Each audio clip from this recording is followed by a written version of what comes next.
అధికార కాంగ్రెస్ పక్షం నిన్న ముఖ్యమంత్రి రేవంత్ రెడ్డి గారు మా ఆలేరు కాన్స్టిట్యున్సీకి, మా సొంత కాన్స్టిట్యున్సీకి రావడం జరిగింది.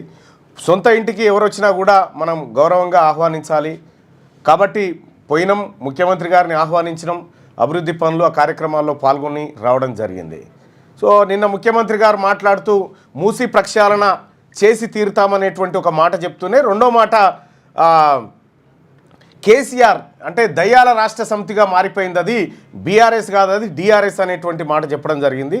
నిన్న తిరుమలాపురం కాడ ఆలేరు కాన్స్టిట్యున్సీ బార్డర్ విలేజ్ అయినటువంటి తిరుమలాపురం కాడ నిన్న బహిరంగ సభ నిర్వహించారు. ఈ బహిరంగ సభకు ముఖ్యమంత్రి గారు, ఆ తర్వాత మంత్రులు దామోదర్ రాజనరసింహ, ఆ తర్వాత సీతక్క గారు, ఆ తర్వాత పొంగులేటి శ్రీనివాసరెడ్డి గారు, ఉత్తమ్ కుమార్ రెడ్డి గారు, కోమటిరెడ్డి వెంకటరెడ్డి గారు, తర్వాత గుత్తా సుఖేందర్ రెడ్డి గారు, ఇట్లా అందరు కూడా హాజరైనారు. ఈ గంధమల్ల రిజర్వాయర్ని శంకుస్థాపన చేసిరు.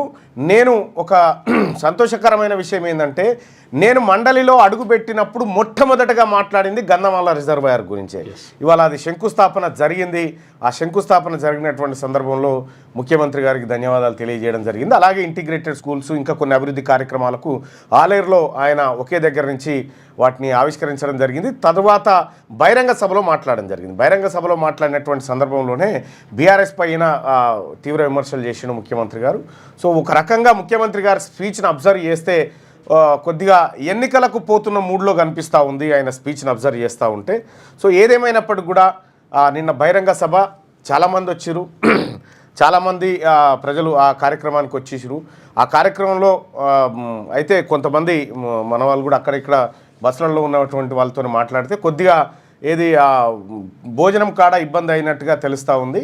అయితే మరి దాంట్లో కూడా అంటే మగవాళ్ళకి 500, ఆడవాళ్ళకి 300 చొప్పున ఇస్తామన్నారు. దిగిన తర్వాత ఫోటో పెడితే ఇస్తారట అని చెప్పారు. సో ఏదేమైనప్పటికీ కూడా నిన్న బహిరంగ సభ మంచిగానే జరిగింది. జరిగినటువంటి సభకు చాలామంది హాజరయ్యారు. ఇక ఈ గంధమల్ల రిజర్వాయర్ కాంట్రాక్ట్ ఏదైతే ఉందో ఆ కాంట్రాక్టు గుత్తా సుఖేందర్ రెడ్డి గారి ఫ్యామిలీకి సంబంధించినటువంటి కాంట్రాక్ట్ ఉన్నట్టుంది, అది వాళ్ళు చేస్తున్నట్టున్నారు. ఇక ఇంటిగ్రేటెడ్ స్కూళ్ళకు సంబంధించినటువంటి కాంట్రాక్టులు బెంగళూరుకు సంబంధించినటువంటి ఒక సంస్థ చేస్తున్నట్టుగా తెలుస్తూ ఉంది. సో మొత్తానికైతే అభివృద్ధి కార్యక్రమాలకు సంబంధించినటువంటి అంశాలు ఇవి కనిపించినాయి నిన్న ముఖ్యమంత్రి గారు. ఇక లోకల్ బాడీ ఎన్నికలకు త్వరలోనే పోతున్న సంకేతాలుగా ఆయన స్పీచ్ను బట్టి అర్థమైంది. లేటెస్ట్ న్యూస్ తెలుగు మరియు ఇంగ్లీష్ అప్డేట్స్ కోసం ఇప్పుడే క్యూన్యూస్ అఫీషియల్ యాప్ని ప్లే స్టోర్ నుండి డౌన్లోడ్ చేసుకోండి. సరికొత్త సమాచారాల కోసం క్యూన్యూస్ వెబ్సైట్ని ఫాలో అవ్వండి. ఛానల్లో ప్రాంతీయ, జాతీయ, అంతర్జాతీయ వార్తలు వీక్షించండి. లైక్ చేయండి.